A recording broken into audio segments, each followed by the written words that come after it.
اما بعد فاعوذ باللہ من الشیطان الرجیم بسم اللہ الرحمن الرحیم۔ پیارے پیغمبر صلی اللہ علیہ وسلم پر جب پہلی مرتبہ وحی نازل ہوئی تو اس کی کیفیت کے بارے میں، بشارت نبوت کے بارے میں مختلف روایات ہیں، مختلف اقوال ہیں۔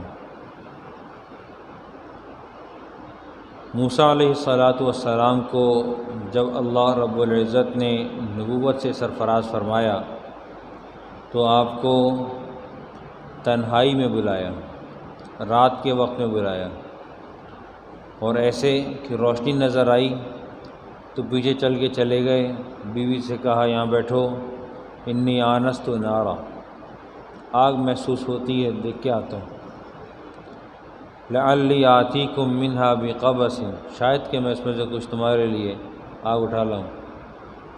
وہاں گئے تو آگ تو نہ ملی، پوری نبوت ہی مل گئی۔ اللہ رب العزت نے سرفراز فرمایا۔ موسیٰ علیہ السلام کی کیفیت یہ تھی جب ان کو معجزہ عطا کیا گیا کہ اپنے عصائے مبارک کو زمین پر ڈالیں، تو انہوں نے عصا کو زمین پر ڈالا، اور ڈالتے ہی جب وہ اژدہے میں تبدیل ہوا تو آپ ڈر گئے۔ بشریت کا تقاضا تھا ڈر جانا، ملائک کی ملکوتی صفت کا تقاضا خوف نہیں ہے، بشریت کا تقاضا خوف ہے، چنانچہ موسیٰ علیہ السلام ڈر گئے۔ اسی طرح اسی وقت میں موسیٰ علیہ السلام کے لیے حق سبحانہ و تعالیٰ نے ارشاد فرمایا، یا موسیٰ اقبل ولا تخف، اے موسیٰ آگے بڑھیے، ڈریے نہیں۔ ایک جگہ اور ارشاد فرمایا، خذھا ولا تخف، پکڑ لیں اس کو، ڈرے نہیں، سنعیدھا سیرتھا الاولیٰ، ہم اس کو اس کی پہلی کیفیت پر لوٹا دیں گے، تسلی دی اللہ سبحانہ و تعالیٰ نے۔ اسی طرح جب پیارے پیغمبر صلی اللہ علیہ وسلم کو نبوت سے سرفراز فرمایا گیا، آپ علیہ السلام غار حرا میں تشریف رکھتے تھے، آپ کے پاس جبریل امین تشریف لائے، انہوں نے آ کر آپ کو ہیرے جواہرات سے مرصع ایک کتاب عطا فرمائی اور ان سے کہا کہ پڑھیے۔ آپ نے فرمایا، ما انا بقاری، میں پڑھنے والا نہیں ہوں۔ جب آپ نے منع فرمایا تو جبریل امین نے آپ علیہ السلام کو اپنے سینہ مبارک سے ملایا، اور ملا کے بہت زور سے بھینچا، مشقت میں ڈال دیا۔ ایک مرتبہ یہ عمل ہوا، دو مرتبہ یہ عمل ہوا، تیسری مرتبہ جا کر پیارے پیغمبر صلی اللہ علیہ وسلم نے اقرأ کے جواب میں جو بار بار کہہ رہے تھے ما انا بقاری، تو اقرأ کے جواب میں پڑھنا شروع کیا، اقرأ بسم ربک الذی خلق، خلق الانسان من علق، اقرأ وربک الاکرم الذی علم بالقلم، علم الانسان ما لم یعلم۔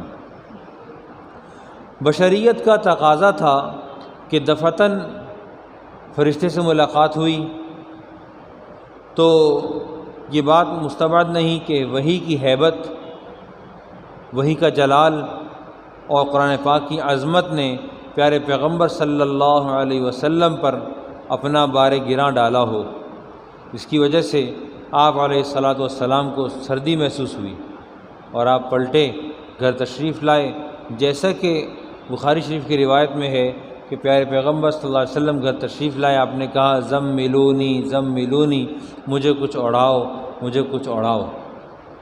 یہ سردی کی کیفیت کا آنا پیارے پیغمبر صلی اللہ علیہ وسلم کے ساتھ ہمیشہ سے، سردی کے دنوں میں بھی جب بھی آپ پر وحی کی کیفیت طاری ہوئی، آپ پر یہ کیفیت طاری ہوتی تھی، اور یہاں تک بھی ہوا کہ شدید سردی کے موسم میں پیارے پیغمبر صلی اللہ علیہ وسلم کی پیشانی مبارک پسینہ سے شرابور ہو جاتی تھی، یہ عام بات تھی۔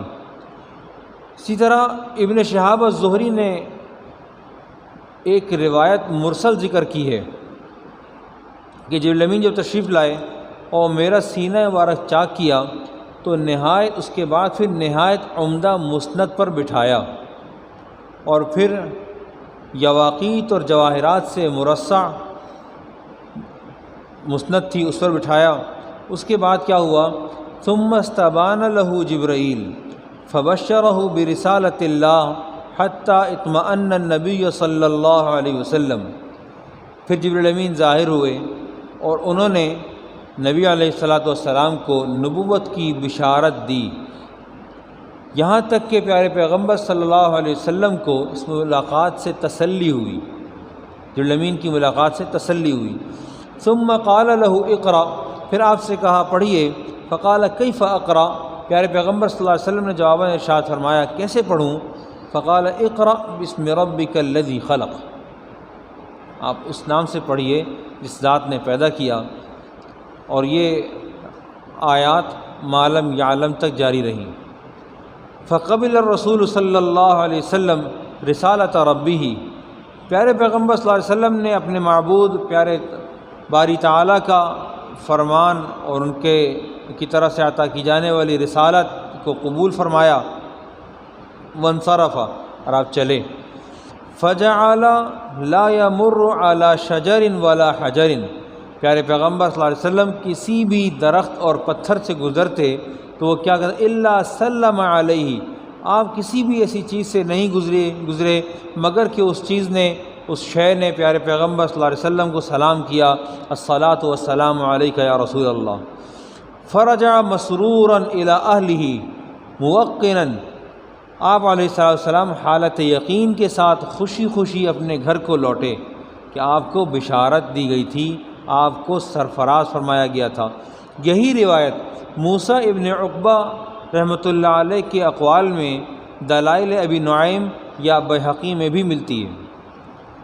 اس کے بعد جب پیارے پیغمبر صلی اللہ علیہ وسلم گھر تشریف لائے اور آپ نے آ کر اپنی کیفیت کا ذکر حضرت خدیجہ رضی اللہ تعالی عنہا سے کیا تو خدیجہ نے پیارے پیغمبر صلی اللہ علیہ وسلم کو کہا کہ آپ تو صلہ رحمی کرتے ہیں، آپ تو صلہ رحمی کرتے ہیں، آپ کا مزاج ہر طرح سے پرامن ہے، اور صلہ رحمی کرنے والی ذات کو اللہ سبحانہ وتعالی ضائع نہیں کریں گے، آپ کو ضائع نہیں کیا جائے گا۔ اور وہی ہوا۔ ایک روایت میں ہے کہ انہوں نے کہا پیارے پیغمبر صلی اللہ علیہ وسلم سے کہ آپ کبھی کسی فاحشہ کی طرف پھٹکے بھی نہیں ہیں، آپ کے ارادوں میں بھی نہیں ہیں، آپ شریف الطبع شریف النفس انسان ہیں، اور ایسے لوگ اللہ سبحانہ وتعالی ضائع نہیں کیا کرتے۔ پھر سیرت المصطفیٰ صلی اللہ علیہ وسلم کے اندر لکھا ہے کہ خدیجہ پہلے ورقۃ بن نوفل کے پاس خود تشریف لے گئی ہیں، تنہا گئی ہیں، اور جا کر وہ چونکہ چچا زاد بھائی تھے ان سے پیارے پیغمبر صلی اللہ علیہ وسلم پر پیش آنے والی کیفیت کا ذکر کیا۔ انہوں نے کہا وہ بوڑھے تھے، عمر کے بڑے پرانے تھے، اور وہ عبرانی زبان سے قرآن پاک انجیل کا ترجمہ کیا کرتے تھے عربی کی طرف کو۔ انہوں نے کہا کہ جیسے تم کہہ رہی ہو اس بات سے لگتا ہے کہ یہ وہی نمائندہ حق تعالیٰ کی طرف سے آیا ہے جو پہلے عیسیٰ علیہ السلام کے پاس آیا کرتا تھا، یعنی کہ جبرائیل۔ ایک اور روایت میں ہے کہ اس کے بعد خدیجہ رضی اللہ تعالی عنہ پیارے پیغمبر صلی اللہ علیہ وسلم کو ساتھ لے کر ورقۃ بن نوفل کے پاس تشریف لے گئیں، اور ورقہ نے کہا کہ اگر کہ جس طرح تم کہہ رہے ہو، بھتیجے مجھے پہلے اپنی کیفیت بتاؤ کیا ہوا تھا۔ جب انہوں نے پیارے پیغمبر صلی اللہ علیہ وسلم نے ورقۃ بن نوفل کو ساری بات بتائی تو انہوں نے کہا کہ جس طرح سے آپ بتا رہے ہیں اس کیفیت سے تو معلوم یہ ہوتا ہے کہ وہی نمائندہ آپ کے پاس آیا ہے جو کہ عیسیٰ علیہ السلام کے پاس آیا کرتا تھا، یہ فرستادہ حق تعالیٰ ہی کا ہے۔ ایک بات۔ دوسری بات یہ کہ جب یہ بات ہو گئی تو ورقۃ بن نوفل کی کیفیت، وہ شرک سے بیزار ہو کر نصرانی ہو گئے تھے عرب، یہود نہیں تھے، وہ تھے عرب، لیکن شرک سے بیزار ہو کر انہوں نے نصرانیت کو اختیار کر لیا تھا، اور نصرانیت پر ان کا مطالعہ بڑا مضبوط تھا۔